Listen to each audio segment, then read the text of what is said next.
कवन निकट कवन कहिए दूर, आपे आप भरपूर। अब उसको मैं ब्रह्म को अपने पास कहूं या दूर? कोई कहता पास है, कोई कहता दूर है।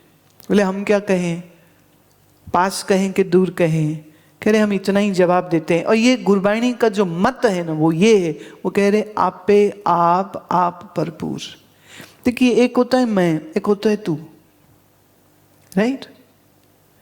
गुरबाणी में एक थर्ड चीज निकाली है, तीसरी चीज, उसको वो कहते हैं आपे आप। बोले मैं कौन? बोले आपे आप। तू कौन? बोले आपे आप। जीव कौन? आपे आप। ईश्वर कौन? आपे आप।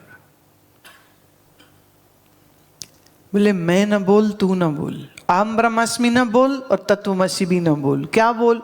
बोले आपे आप। वही है बस, और कोई है नहीं।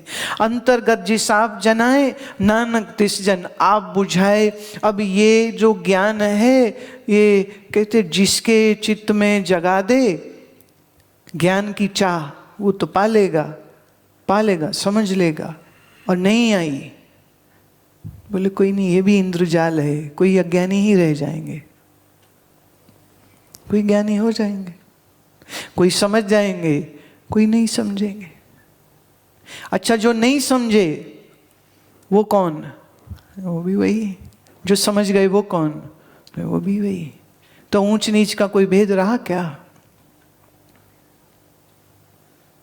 कोई भेद ना रहा। तो ये कुछ एक पंक्तियां अलग अलग जो आई हैं सुखमनी साहब से, इच्छा हो रही थी सो प्रमाण के लिए उसको कहा। अब आते हैं हम बिल्कुल आखिरी छोर पे, और आखिर में बृहदारण्यक उपनिषद का सूत्र दिया है, न तस्य प्राणा उत्क्रामन्ति। ब्रह्मवेत्ता का जो मन है और जो इंद्रियां हैं वो कहीं और जन्म लेने के लिए फिर कहीं नहीं जाती। कहा ना प्राण महाप्राण में लीन हो गया, कहा शरीर पंचभूत में लीन हो गया। बोले सूक्ष्म शरीर का क्या होगा? जन्म तो वो लेता था। बोले अब कहीं वो जाएगा नहीं। वह अत्र इव समवानियन्ते। अब सब कुछ उसी में कहो एब्जॉर्ब हो गया, लीन हो गया। जैसे देखो कभी तुम नया मटके में, मिट्टी के घड़े में नया लाओ, पानी भर दो और सुबह देखोगे तो वो खाली होता है। भूत पी गया, कहाँ गया? तो कहेंगे मटके ने पी लिया।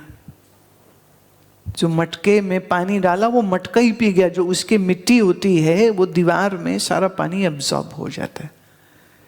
बोले ज्ञानी को सूक्ष्म शरीर, बोले वो तो एब्जॉर्ब हो गया।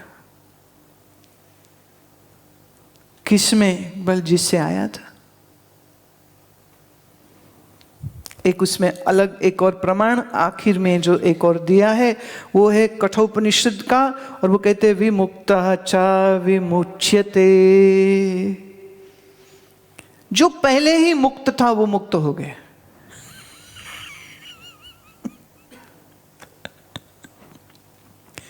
विमुक्तश्च विमुच्यते। जो पहले ही मुक्त था वो मुक्त हो गया। हम बंधन में हैं, ये भ्रम है, ये धोखा है। आइए धोखा ज्ञान सुनने से चला गया तो बोले अच्छा ब्रह्मज्ञानी मुक्त हो गए। बोले पहले ही मुक्त थे। इति सा सदानंद योगिंद्र, ये स्वामी सदानंद जी का है ना। इति सदानंद योगिंद्र विरचितो वेदांत सार नाम ग्रंथः समाप्तः। हरि ओम तत्सत्। हरि ओम तत्सत्। हरि ओम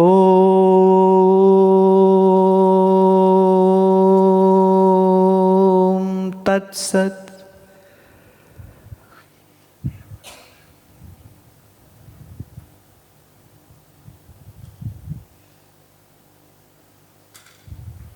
क्या बोलें अब? बस ये बोलेंगे कि कई लोगों को थोड़ा चर्चा हुई थी कुछ लोगों से दोपहर में, तो ये देखा कि अभी कई चीज़ें बिल्कुल समझ पल्ले नहीं आई। पर चक्कर ये है, हम अपनी गाड़ी चला रहे थे, जो चढ़ गए, जो रह गए सो रह गए।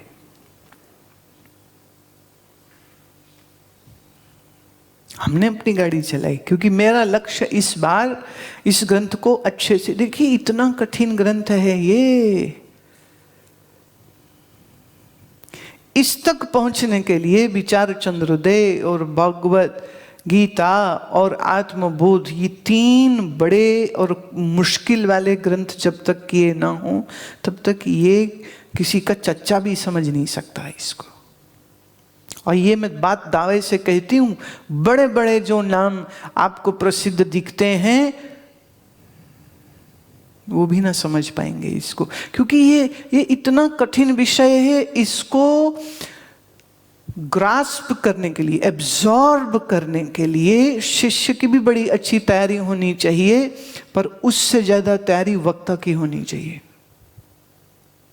इसलिए हम श्रोत्रिय, ब्रह्म श्रोत्रिय, ब्रह्मनिष्ठ बोलते हैं गुरु के लिए। सिर्फ समझ लिया, निष्ठा हो गई, ये तो ब्रह्मनिष्ठ हुआ, पर क्या शास्त्रों का भी उसको ज्ञान है? आजकल तो कुछ लोग ऐसे भी हैं जो कहते हम तो शास्त्र पढ़ते ही नहीं हैं, हमें शास्त्रों से कुछ लेना देना ही नहीं है, और वो इसमें बड़ा गर्व महसूस करते हैं, जबकि वो जो भी कुछ बोल रहे हैं वो सब कुछ शास्त्रों से ही आ रहा है। और जो कुछ मैंने कहा है, एक भी शब्द मेरा अपना नहीं है, हर शब्द शास्त्र का है।